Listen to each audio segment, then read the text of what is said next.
Rabbi yassir wa la tu'assir, Rabbi tanzim bi khair. Bapak fillah, kita ucapkan juga terima kasih kepada pihak Surah Masjid,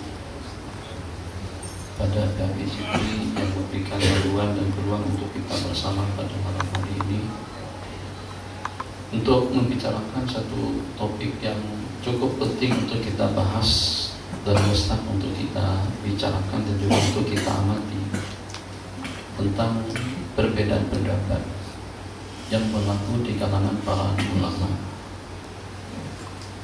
yang menurut kebanyakan daripada masyarakat kita, kalau pada saat berlaku perbedaan pendapat, berarti itu sebagai faktor asasi dan faktor utama yang menyebabkan akan berlakunya perpecahan di kalangan kita. Yang pada hakikatnya tidak seperti itu.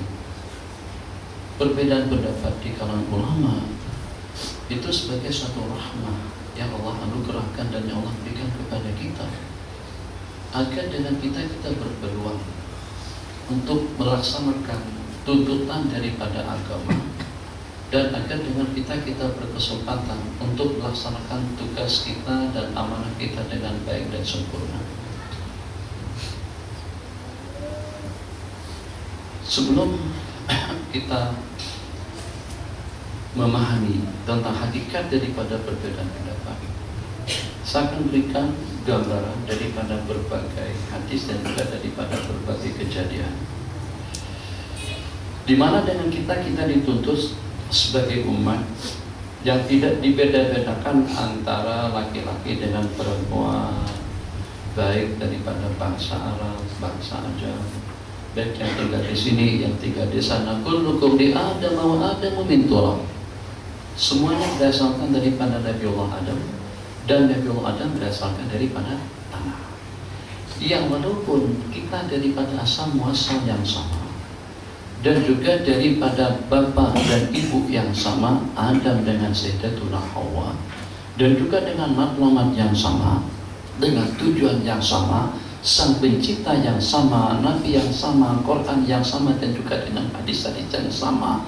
Tapi ternyata daripada sudut rupa kita tidak sama, daripada sudut daya ingatan kita tidak sama, daripada sudut kepahaman dan kemampuan pun juga tidak sama. Jadi dapat kita buktikan dengan mata kepala kita masing-masing, yang dengan kita memang berbeda betul daripada produk-produk yang dibuat oleh makhluk. Kita adalah produk, kalau boleh dengan bahasanya, atau kita adalah ciptaan daripada Sang Khalik. Sementara dengan ekor, dengan kipas, dengan kamera, dengan laptop, dengan iPad, dengan jam, dan juga dengan peralatan yang seumpamanya, itu adalah buatan daripada makhluk. Sebagaimana kita perhatikan itu dengan apa? Pakai galaksi 4, ini juga galaksi 4, itu juga galaksi 4. Kalau kita perhatikan daripada 3, 4, 5, 6 pemilik tadi itu, ternyata hampir tidak ada perbedaannya, dan mungkin juga akan tertukar antara handphone kita dengan handphone yang lain kalau dengan jenama yang sama. Tapi apakah kira-kira, ini pertanyaan yang kalau pada saat dengan kita berkumpul di sini, Masya Allah, tabarakallah, kita daripada ciptaan Sang Pencipta yang sama. Mungkinkah kira-kira dengan kita akan tersalah memilih, atau juga akan tersalah untuk menunjuk yang mana satu istri kita dan yang mana satu suami kita, sehingga pada saat kita bersurai daripada surau ini sampai ada yang tersalah membawa istri atau juga membawa suami, tertarik suaminya orang lain. Itu jarang-jarang berlaku. Kenapa? Sebab yang walaupun daripada asal muasal yang sama, ada ciri-ciri khas. Mungkin beda daripada hidung, mungkin beda daripada janggut, mungkin beda daripada warna kulit, mungkin beda daripada kening, mungkin beda daripada kepala, mungkin beda daripada apa saja. Coba tengok dengan proton, produk daripada proton, dengan izuranya, ataupun juga dengan izuranya, dengan wirahnya dulu tuh, dengan wirahnya, dengan pedananya, dengan iswaranya, terus semuanya serupa. Macam juga dengan pula tuh dengan alza sama rupa. Putih semuanya. Mesti kalau pada saat dengan alza putih kita campur baurkan antara yang hak kita dengan yang hak orang lain, mesti kita akan terkeliru untuk memilih kepunyaan kita. Ini hakikat perlu kita pahami. Kedua, Masya Allah, tabarakallah, Bismillahirrahmanirrahim. Jadi kita bersabda dalam sebuah hadis, la salata liman lam yaqra bi fatihatil kitab. Hadis, pegang hadis supaya kita tidak bergaduh. Dengan hadis yang kedua, kullu salatin lam yuqra fiha bi fatihatil kitab fahiya khidajun. Hadis yang kedua. Hadis yang ketiga, faqra'u ma tayassara minal Qur'an summa qra' bima tayassara ma'aka minal Qur'an. 3 buah hadis. Hadis yang keempat, qira'atul imami qira'atu man khalfah. Ini 4 buah hadis. Oke, bagaimana cara kita memahami? Ini kita ragukan tentang 4 hadis tadi itu, tentang daripada siapa periwayatnya, tentang daripada siapa yang bercakap dan yang meriwayatkan. Tidak, sedikit pun kita tidak meragukan. Hadis la salata liman lam yaqra bi fatihatil kitab, tidak ada sembahyang bagi orang yang tidak membaca Fatihah. Tiap sembahyang, kullu salatin, yang tidak dibaca Fatihatul kitab, sembahyangnya tidak sempurna. Hadis yang ketiga, summa qra' bima tayassara ma'aka minal Qur'an. Kemudian bacalah apa yang Anda ingat, apa yang Anda hafal daripada Al-Qur'an. Dengan hadis yang keempat, nanti kita bersabda, qira'atul imami qira'atu man khalfah. Bacaan daripada imam juga bacaan kepada orang-orang yang di belakang. Nah, jadi di sini, jadi kata Imam Syafi'i rahimahullahu taala, kalau dengan Fatihah, kalau dengan sembahyang kita tidak baca Fatihah, baik sembahyang fardu maupun juga dengan sembahyang sunat, maka dengan sembahyangnya tidak sah. Tidak ada perbedaan, baik itu dengan imam maupun juga dengan makmum, laki-laki, perempuan, tidak ada perbedaannya. Sesiapa saja yang mukallaf, pada waktu melaksanakan sembahyang, status sembahyang seperti apapun sebutannya, tarawih, duha, tahajud, witir, tak baca Fatihah, tidak sah. Kata Abu Hanifah, adakah Nabi kita cakap macam itu? Sehingga Nabi kita katakan tidak sah. Nabi kita kata la salata, tidak ada sembahyang. Apa yang Nabi kita nafikan? Bukan kesahihannya yang Nabi kita nafikan. Yang Nabi kita nafikan itu kesempurnaannya saja. Kalau kita tak nak baca Fatihah, kita baca dengan surah-surah yang lainnya. Istaqimu, Allahu Akbar, Bismillahirrahmanirrahim, wasyamsi wa duhaha wal qamari idza talaha wan nahari idza jallaha, dan seterusnya. Allahu Akbar dengan tidak membaca Fatihah sah menurut beliau. Tapi bagaimana dengan hadis tadi itu? Kata beliau, hadis tadi itu yang Nabi kita nafikan itu hanya kesempurnaannya saja. Lebih sempurna kalau kita membaca Fatihah, tapi tidak berarti tidak boleh kalau kita membaca surah-surah lainnya sebagai pengganti daripada Fatihah. Dua pendapat daripada dua buah hadis yang sama. Allahu Akbar. Macam mana pula dengan dua hadis yang menyusul? Hadis yang berbunyi summa qra' bima tayassara minal Qur'an. Nah, itulah kata ulama Nabi dalil aku. Hadis yang dua tadi itu yang mengatakan sembahyang tidak baca Fatihah, tidak sempurna, fayahidajun, itu senada dan seirama dengan hadis yang ketiga yang menyatakan kemudian bacalah yang Anda tahu semampu Anda daripada Al-Quran. Begitu kita dihadapkan dengan hadis yang keempat, ternyata pada waktu kita sembahyang tadi menurut Imam Syafi'i, kalau imam tidak baca Fatihah, kalau makmum tidak baca Fatihah, kalau muslimat tidak baca Fatihah, kalau siapa saja tidak baca Fatihah, maka dengan sembahyangnya tidak sah. Sementara kita perhatikan pada waktu kita melaksanakan sembahyang, katakan saja di Arab Saudi, di Mekah dan juga di Madinah, ada dengan pulang senyap saja. Mulut mereka tidak kuat kamit untuk membaca bacaan yang dibaca. Setelah takbir senyap diam saja.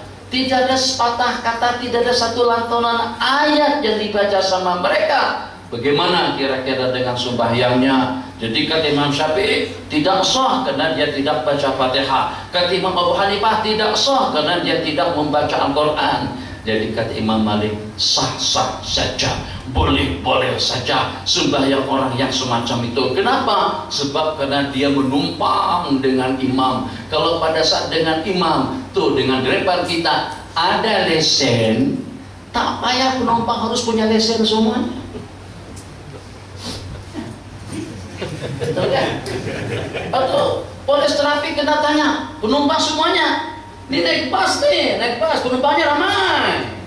Jadi dengan yang bawa kereta, yang mandu bus tadi itu, dia harus ada IC, dia harus ada lesen. Kalau tak ada lesen, mungkin kita tidak diberikan laluan untuk kita meneruskan perjalanan kita. Tapi apakah harus semua makmum memiliki lesen memandu? Tidak mesti.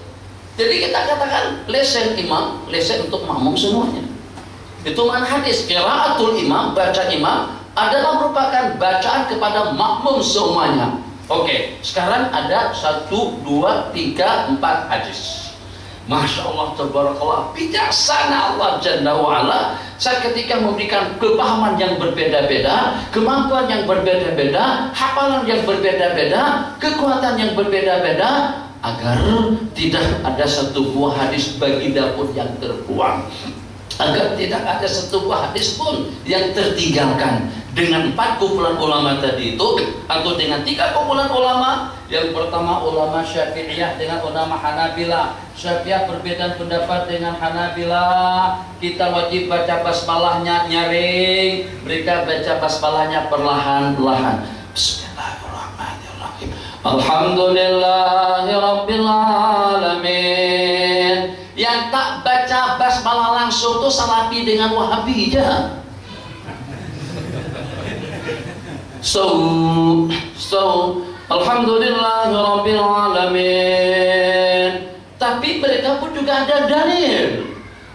Sesungguhnya aku sembahyang di belakang Rasul, sembahyang di belakang baginda Abu Bakar, sembahyang di belakang baginda Umar, sembahyang di belakang baginda Utsman. Kanu yaftatihuna sholata, mereka mengawali sembahyang dengan Alhamdulillahirabbil alamin.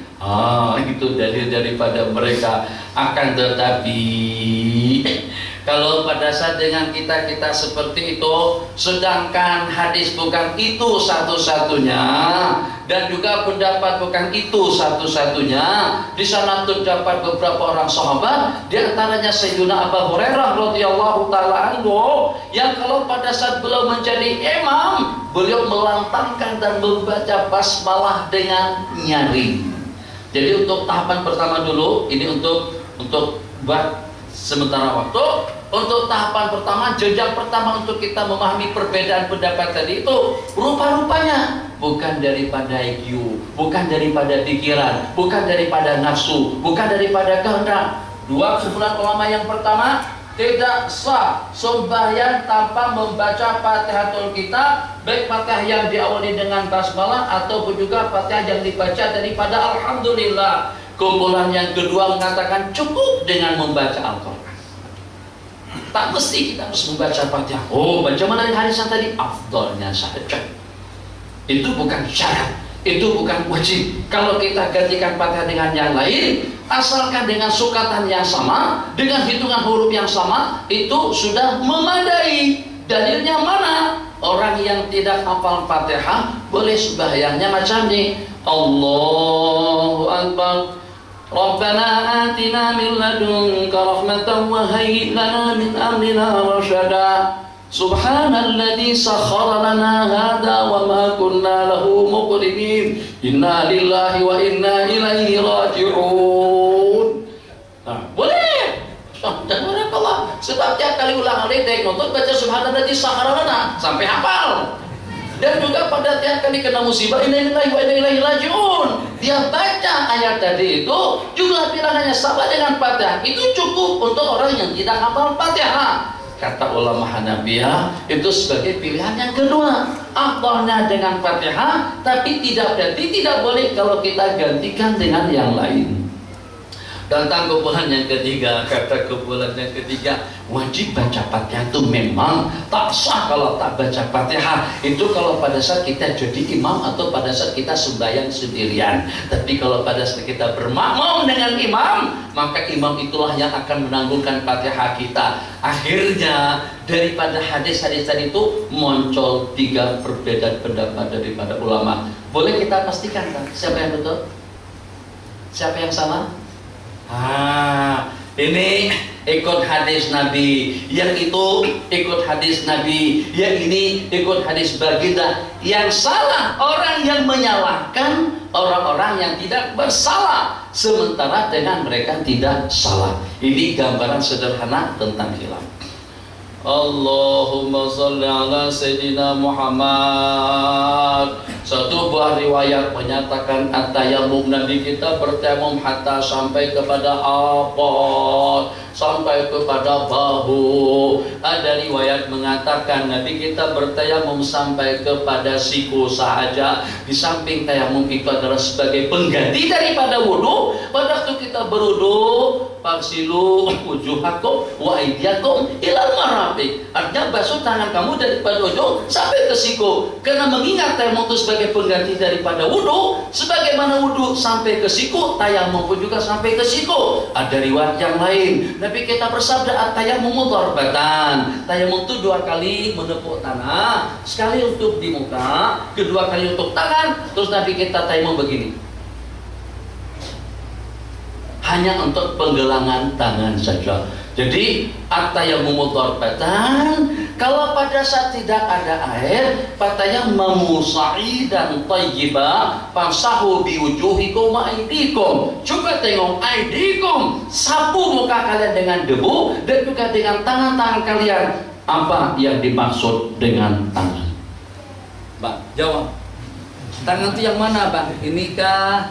Yang inikah? Yang ini kah? Atau yang bawah kah? Tangan yang mana, Bang? Coba angkat, Bang. Ya Bang tahu, di tangan. Jadi tangan di dalam Al-Quran, pencuri as-sariqu was-sariqatu faqta'u aydiyahuma jazaa'an bima kasaba. Si pencuri laki-laki dan perempuan, potong tangan-tangan mereka. Nabi kita praktekkan potong tangan sampai ke sini saja. Berarti makna daripada tangan sampai ke sini, bukan sampai ke siku. Akhirnya dengan mereka pada waktu bertayamum, mereka bertayamum hanya setakat sampai ke penggelangan saja. Jadi kata ulama Syafi'iyah, tayamum pun juga sampai ke siku karena ada hadisnya. Di samping juga dikiaskan kepada wudu. Kesimpulannya, daripada beberapa riwayat tadi itu, dan dengan riwayat yang pertama yang sampai ke bahu, masing-masing berpegang teguh dengan dalil. Coba kalau seandainya di dunia ini yang ada hanya pengikut Imam Syafi'i semata-mata, maknanya yang pertama 2 buah hadis ini saja. Hadis yang ini tidak ada yang mengamalkan, hadis yang ini tidak ada yang mengamalkan. Macam itu juga tentang tayamum, Masya Allah, tabarakallah.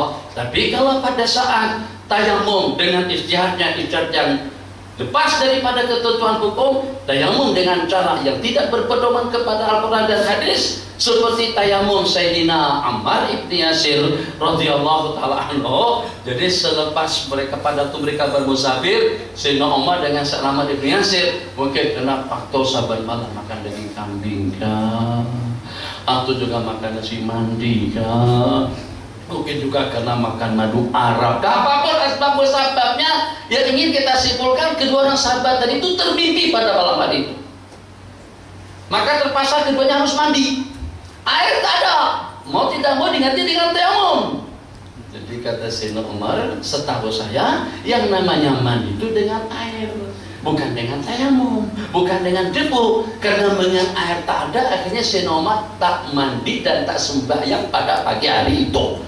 Sementara Sayyidina Ammar ibn Yasir radhiyallahu ta'ala anhu, di dalam Al-Quran, fa ilam tajidu ma'an, kalau kalian tidak dapatkan air, tidak dapat air atau tidak ada air, fatayammamu, maka bertayamumlah. Nah, Kalau pada waktu mandi, tuangkan air ke kepala, ke bahu, samping menyamping, seluruh anggota tubuh. Maka kalau pada waktu mandi diganti dengan tayamum, aku juga harus melakukan benda yang sama. Akhirnya beliau bergulir-gulir, bergulung-gulung atas debu, seperti ayam pada saat mandi debu, supaya debu boleh merusak pada seluruh anggota tubuh. Itu memang ijtihad yang salah. Kenapa? Sebab itu menyalahi hukum.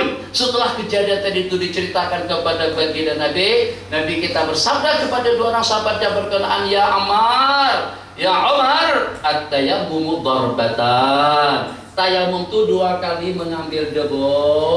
Yang pertama untuk muka, dan yang kedua untuk kedua belah tangan. Kesimpulannya, tayamum terdapat 3 pendapat. Inna lillahi wa inna ilaihi raji'un. Masya Allah, tabarakallah. Kita bisa ada masuk belum?